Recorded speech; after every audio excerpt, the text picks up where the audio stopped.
Hong Kong. 2 years ago. This is your desk, said Bianca, a secretary in the distressed debt group. Look outside, you even have a Hong Kong harbor view. It took me a while to adjust to my new surroundings.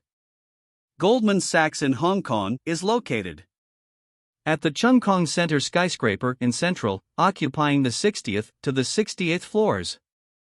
The distressed debt team is located on the 67th floor. From the floor to the ceiling windows of the glass and steel building, one can see the Hong Kong skyline and harbor towards the north. In the southern direction, one has views of the peak, the top of the Green Hill on Hong Kong Island.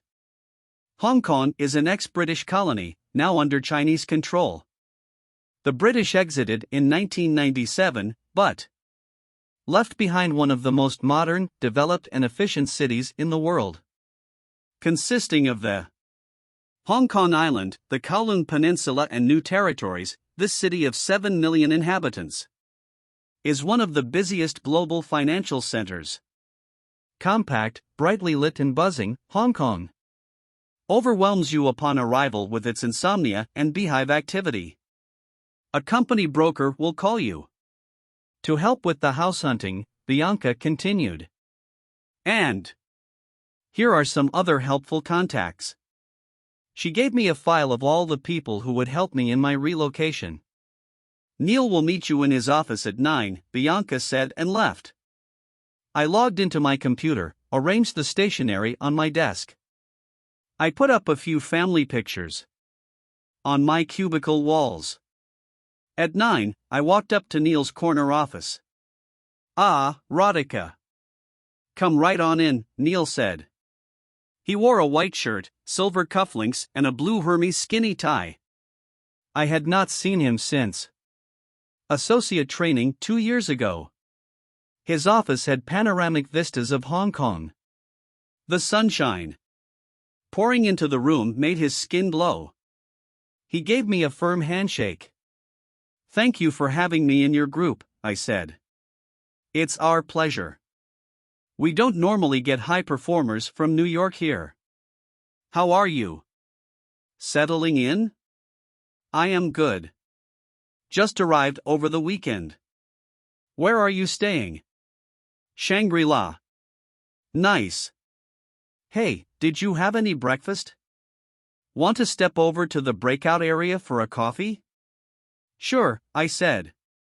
We took the elevator down to the 61st floor.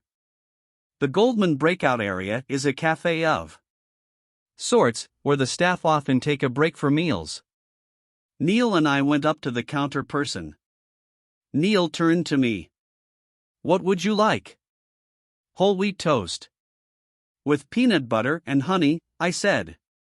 Toast? And what? The counter person said.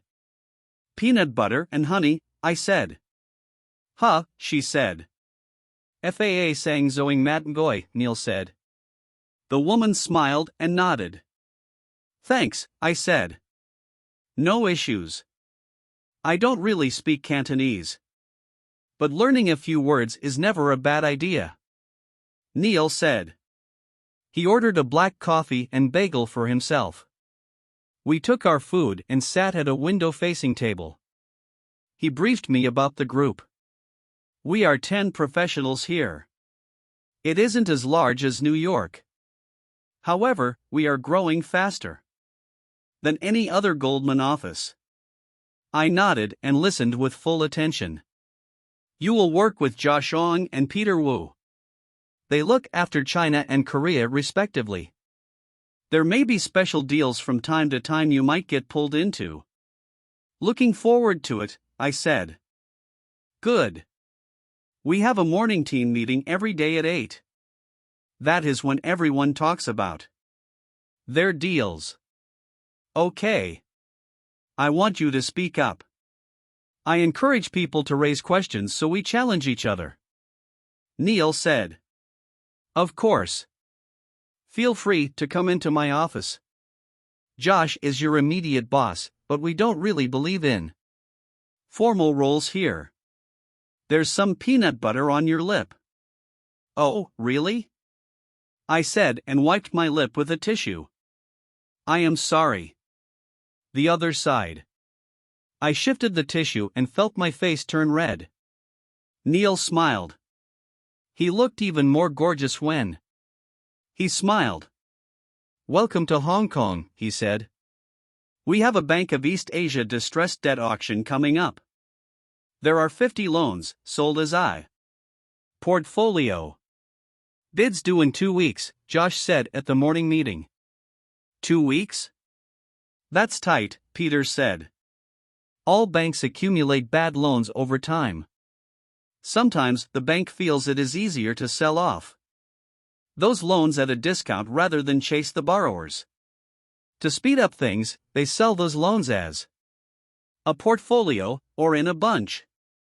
In a sense, it clears their entire dirty plate in one shot. However, for bidders like us, it means a crazy amount of work evaluating what is on the plate. We can pass. People are busy with other deals, right? Neil said. Actually, I could look at it, I said. All eyes turned to me. I can. I don't have too much going on, I said.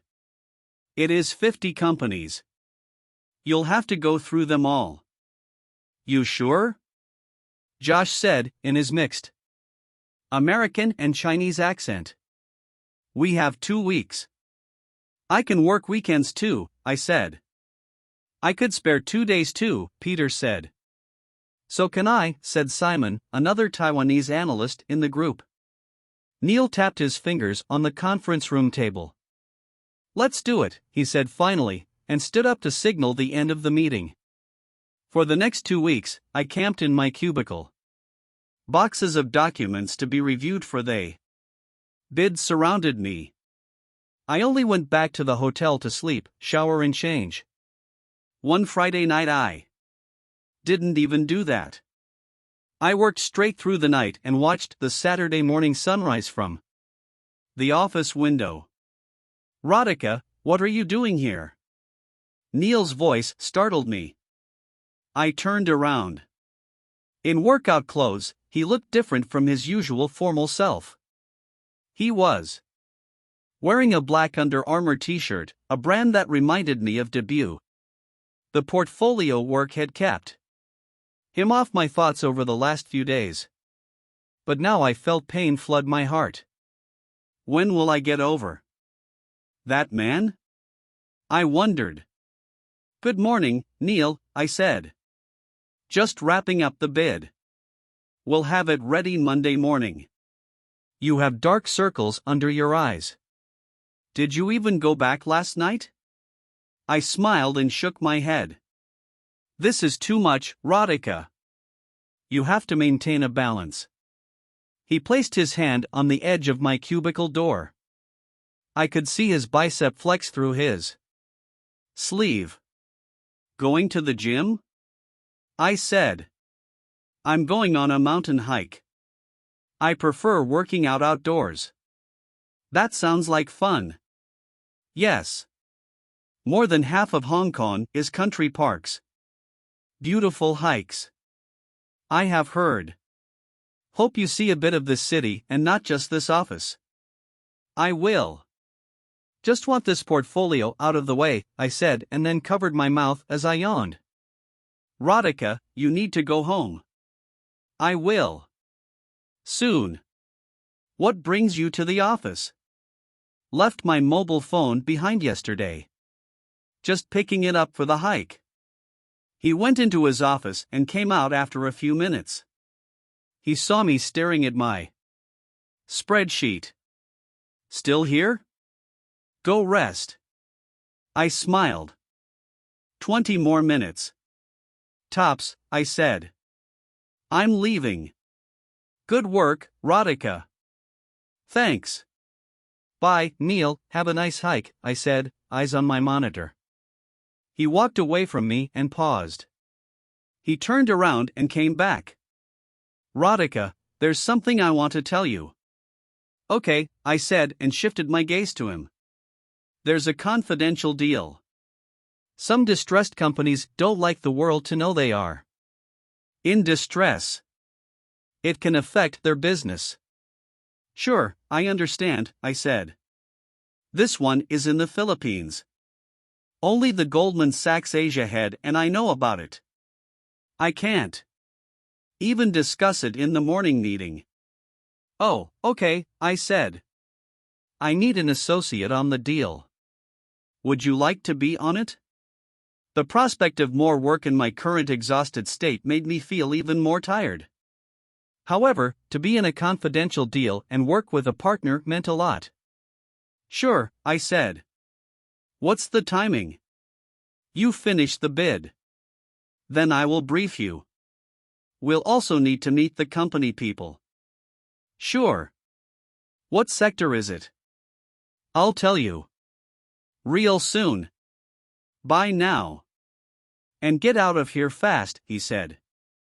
What the hell, I said to myself. Debut had unfriended me on Facebook. For the first time in Hong Kong. I had finished work early and come back to my hotel at 5 p.m. The team had liked my final presentation on the portfolio. We had submitted a bid for 14 cents on the dollar for the loans. Exhausted, I had been looking forward to a calm evening in the hotel and a good long sleep. However, I made the mistake of opening my laptop and logging onto Facebook. Like an idiot, I searched for Debashis Sen's profile. I couldn't find him on my friends list. Damn. I typed his name for the third time. Yes, he had unfriended me. I could understand why. Actually, I could not understand why. I wasn't some stalking witch who would cast an evil eye on his posts and pictures. Sure, we had broken up. People break up. They don't have to vanish like this. I didn't have his phone number anymore.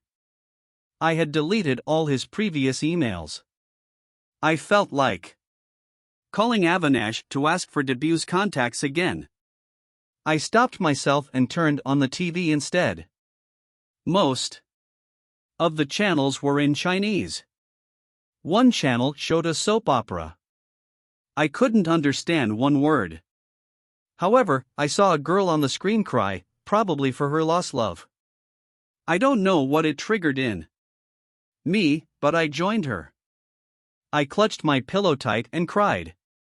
I had resisted this so perfectly for weeks. Ever since I came to Hong Kong, I had buried myself in work.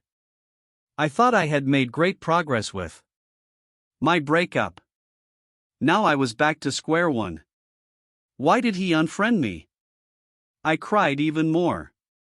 I switched off the hotel room lights, opened the minibar and found little whiskey and vodka bottles.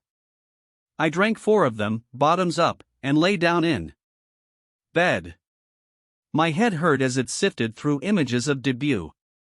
Will I ever get over him? I closed my eyes. I slept, or passed out, as weeks of sleep deprivation caught up with me.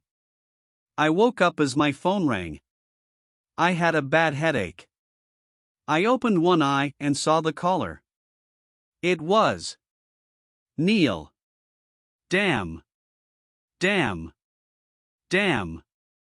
I switched on the light, ran into the bathroom and splashed water on my face. Only then did I pick up the call. Hello? I said, my voice unclear. Sorry, were you sleeping? Is it too late? Neil said. I checked the time. It was only 8:30 p.m. No. Just took a nap. I am sorry. I left office early today. You deserve the rest. Sorry to wake you up. It's fine. I needed to anyway. Focus, Radhika. It's a partner on the line. I just called to ask if you could come to the office tomorrow at 7:30 a.m.? Neil said. Ha? Yes, sure. I can brief you on the Philippines deal. Better we talk about it before everyone arrives. Of course, I said. El Casa Seaplane and Resorts. I read the tasteful aquamarine colored cover of a brochure Neil handed to me. He took a sip of his black coffee and put the cup aside. He played with one of his blue sapphire cufflinks as he spoke to me. You know much about the Philippines? One of the Southeast Asian countries, right? Yeah. 7,000 plus islands. Couple of main ones though. Manila is the capital. Okay, I said. I took notes in my notebook. The company is El Casa Seaplane and Resorts. They borrowed too much. Business nosedived due to a cyclone. Trouble. Hands at our desk. I scribbled down whatever I could. Neil continued to speak. Palawan is in the south of the Philippines. Often voted as one of the most beautiful islands in the world. Sure, I said, jotting down at a frantic pace. Around Palawan there are tiny, super exclusive, privately owned islands. El Casa operates 10 resorts, each on one of these private mini islands. I flipped through the brochure.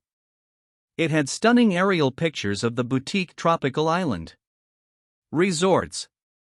The brochure said that none of El Casa's resorts had more than 10 rooms.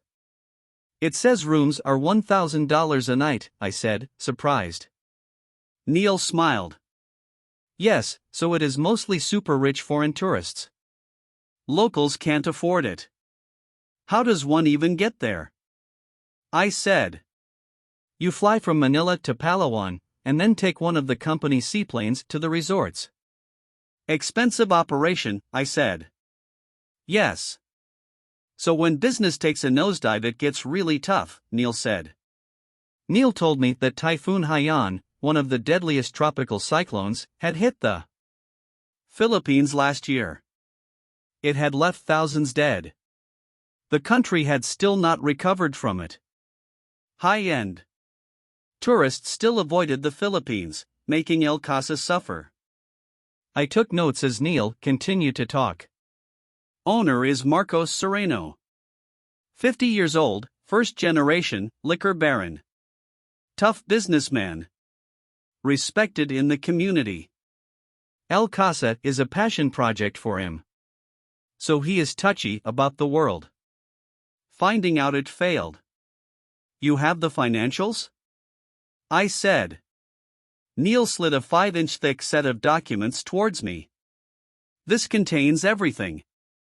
The existing lending banks want to get out. Marcos wants to cooperate, as long as his reputation stays intact. Understood, I said. I will go through all this. Good. And let's go to Palawan next week and meet Marcos.